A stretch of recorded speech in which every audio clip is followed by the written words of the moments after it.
असंलग्न परराष्ट्र नीतिलाई बचाइराख्न सैन्य रणनीति उद्देश्यका साथ सुरु गरिएको असमान राष्ट्रघाती व्यापारिक सन्धि सम्झौता एमसीसीलाई खारेज गर्नुपर्दछ भनेर म माग गर्न चाहन्छु। 2 नम्बरमा सीमावर्ती क्षेत्रमा छिमेकी मुलुकहरूले गरिरहेको गतिविधिलाई सक्रिय रूपमा नेपाल सरकारले निगरानी राख्नुपर्दछ र संयुक्त राष्ट्र सङ्घ लगायतका निकायहरूमा गएर हाम्रो देशका 4 किल्ला कतिवटा हाम्रो भूगोल भन्ने सिमाना यकिन गरेर सिमानाको रक्षार्थ नेपाली सेनालाई खटाउनु पर्दछ भन्ने म माग राख्न चाहन्छु। नेपाली जनताले यो माग राखेको कुरा म जानकारी गराउन चाहन्छु। जनताले सोझै चुन्न पाउने प्रत्यक्ष कार्यकारीको चुनाव गर्नेतर्फ सरकारको नीति तथा कार्यक्रम अगाडि बढोस्।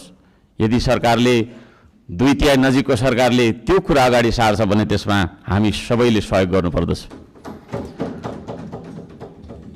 नम्बर 4 जेनजी आन्दोलनमा डिस्कोड चलाएर जेनजी बालबालिकाहरूलाई स्कुल ड्रेसमा आन्दोलनमा बोलाउने, शान्तिपूर्ण आन्दोलनलाई भड्काएर हिंसात्मक बनाउने, आन्दोलनमाथि अन्धधुन्ध गोली चलाएर दमन गर्ने, 23 गतेको घटना घटाउने, साथै 24 गते सिंहदरबार, संसद भवन, सर्वोच्च अदालत जस्ता सरकारी भवनहरू जलाउने कृत्य गर्ने मान्छेहरूलाई पनि तपाईको चाहिँ के अरे कारबाहीमा ल्याउनका लागि उच्चस्तरीय छानबिन समिति आयोग गठन गर्नका लागि हामी माग गर्दछौँ।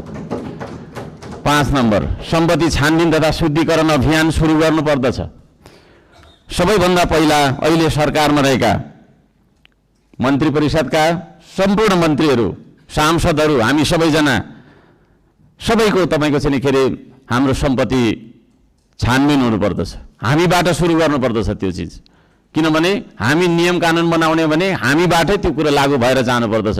हामीले बनाएको नियम कानुनले अरूलाई मात्रै ठ्याङ्ग्रोमा कस्ने खालको व्यवहार हामीले गर्नु हुँदैन भन्ने माग राख्दछु।